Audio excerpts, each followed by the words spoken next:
মহান আল্লাহ তাআলা কোরআন শরীফে বলতেছেন যে আমি যে কোনো গুনাহ যাকে ইচ্ছা ক্ষমা করে দিতে পারি, কিন্তু শিরকের গুনাহ আমি ক্ষমা করব না। হ্যালো এভরিওয়ান, আসসালামু আলাইকুম। আহমেদ শাহরুখ বলছিলাম। আর আজকে গুরুত্বপূর্ণ একটা টপিক নিয়ে কথা বলবো, সেটা হচ্ছে মাজার প্রসঙ্গ। অল্প কথা বলবো, অল্পের মধ্যে শেষ করার চেষ্টা করবো ইনশাআল্লাহ।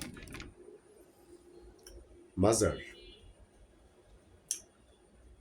আমাদের দেশে যারা ইসলাম প্রচার করছেন, হজরত শাহজালাল, হজরত শাহপরাণ, আরও যারা আছেন, যারা ইসলাম প্রচার করতে এসেছিলেন, হ্যাঁ, নেককার বান্দারা, নেককার মানুষজন, আল্লাহর অলিয়া উলিয়া যাদেরকে বলা হয়, তারা কি কখনো বলছেন এই কথা যে আমি মারা যাওয়ার পরে আমার এরকম স্তম্ভের মতো, আমার কবরকে এরকম স্তম্ভের মতন কইরা সেই জায়গায় চাদর চড়ায়া, সেই জায়গায় ফুল চড়ায়া, সেই জায়গায় বাদ্য বাজনা করে, হ্যাঁ, সেখানে তোমরা মানত করো, সেইখানে তোমরা টাকা পয়সা দাও, সেখানে আশেপাশে তোমরা গাঞ্জার আসর বসাও, হ্যাঁ, তারপরে আমার কাছে এসে হাত তুলে বলো যে আমি তোমাদের জন্য ভালো কিছু করতে পারি, আমি তোমাদেরকে কিছু করতে পারি। বলছে এরকম? এরকম কোনো জায়গায় আছে?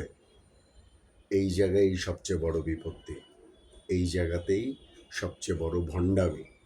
ওই ভণ্ডামিতে যে আঘাত লাগছে এখন, এই কারণে এত জ্বলতেছে যে ভণ্ডামি তো শেষ হয়ে যাবে, তাই না? কারণ এই যে মানুষ টাকা পয়সা, গরু ছাগল, আগরবাতি, হ্যান ত্যান, আবি যাবি এই যে দিয়ে আসে, এটা কি ওই যে মৃত যে ব্যক্তি, যিনি মানে শুয়ে আছেন ওখানে, যার ইন্তেকাল হয়ে গেছে, যিনি আল্লাহর কাছে চলে গেছেন, তার কি এগুলোতে কোনো লাভ আছে? কোনো ধরনের কোনো লাভ আছে? লাভ কাদের আছে ওই টাকা পয়সায়? গাঞ্জা খোরদের, কলকি খোরদের লাভ আছে।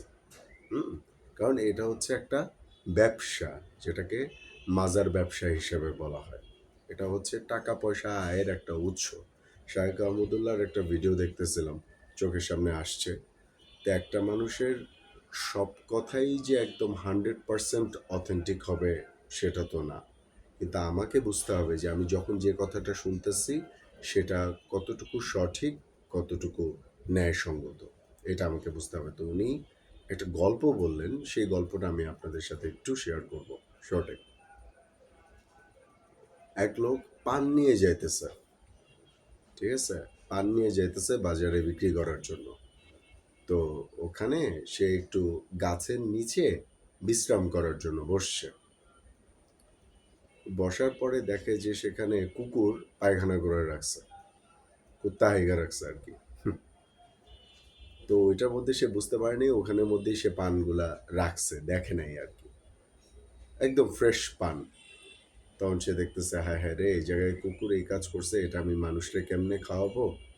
থাক, কয়টা পানি তো, এটা রাইখা চলে যায়, আমি নতুন করে করবো, এটা আমি মানুষকে খাওয়াবো না। মানে ধুইলেও তো একটা, মানে কুকুর এই কাজ করছে, এটা তো একটা কেমন না? তো উনি এটা চিন্তা করে ওই জায়গায় ওই ফ্রেশ পান রাইখা উনি চলে গেছেন, বেশ অনেকগুলোই পান। তারপরে আরেক ব্যক্তি আসছে, আরেক ব্যক্তি আইসা ওই লোকের আবার চিনে, ওই লোকের আবার পান ব্যবসায় খুব উনি লাভবান হয়েছেন, চিনে। তো সে আর কি তার প্রতি মনে মনে জেলাস, কারণ সে চিন্তা করতেছে যে আয় হায়, এই জায়গায় সে তো আর উঠায় দেখে নাই যে নিচে যে কুত্তার গু। সে এখন চিন্তা করতেছে যে আরে এই জায়গায় ফ্রেশ পান এরকম ওই লোক রাইখে গেছে এই গাছের নিচে, এই জায়গায় মনে হয় সে আবার সুপারির ব্যবসা করে, এই জায়গায় যদি মানে এরকম রাইখা যাওয়া যায় তাইলে মনে হয় ব্যবসায় বরকত হয়, নাউজুবিল্লাহ মিন জালিক। তাহলে আমি কি করি, আমি সুপারি রেখে যাই। সে ইচ্ছাকৃতভাবে তার অনেকগুলা সুপারি ওই জায়গায় ওই পানের উপরে ছড়ায় ছিটায় রেখে গেছে। অ্যান্ড এরপরে যে লোক আসছে, সে ভাবতেছে কিরে, এই জায়গায় ফ্রেশ পান রাখা, ফ্রেশ সুপারি রাখা, নিচে দেওয়া দেখে নাই যে কুত্তার গু, ফ্রেশ পান রাখা, ফ্রেশ সুপারি রাখা, ঘটনা কি তারও মনের মধ্যে এই বিশ্বাস আরও প্রবল হয়ে গেছে যে আরে এই জায়গায় যদি আমার এরকম কিছু জিনিস, ব্যবসায়ের জিনিস যদি দেই, তাহলে আমার ব্যবসায় আরও বরকত হবে, টাকা পয়সা যদি দেই তাহলে আমার ব্যবসা আরও বরকত হবে। সে ওইটা রেখে আসছে। এরপরে আসছে এক ভণ্ড, এক ধান্দাবাজ। ধান্দাবাজে আইসা দেখে যে কিরে এই জায়গায় পান রাখা, সুপারি রাখা, আবার কিছু টাকা পয়সাও রাখা আছে, আরও কিছু মালসামান রাখা আছে। কাহিনীটা কি? ধান্দাবাজ ভণ্ড তো ধরে ফেলাইছে কাহিনী। ভণ্ড তখন চিন্তা করছে যে আমি তো ভণ্ড, এবার ভণ্ডামি দিয়া কেমনে ভণ্ডামি ছড়াইতে হয়, আর কেমনে মানুষের ইমান নষ্ট করতে হয়, আর কেমনে মানুষকে এই মাজার পূজারি বানানো যায়, হ্যাঁ, সেটার ব্যবস্থা আমি করতেছি। সে ওই জায়গায় লাল শালু টালু দিয়া সে ওইটারে বানায় ফেলাইছে, নিজেই বাবা সাজ্জা বানায় ফেলাইছে পান সুপারির মাজার। বুঝেন নাই? পান সুপারির মাজার। তো এই হচ্ছে অবস্থা, এই হচ্ছে মানুষের শিক্ষার অবস্থা বর্তমানে, বেশিরভাগ মানুষের ইমানের অবস্থা, মানুষের পার্সোনালিটির অবস্থা।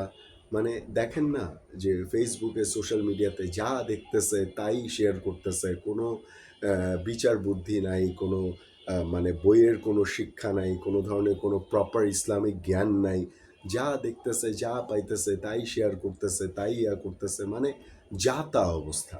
আর এই ভণ্ডদের কথা তো বললামই, আমি তো প্রথমে শুরুই করলাম ওই জিনিসটাতে, তাই না?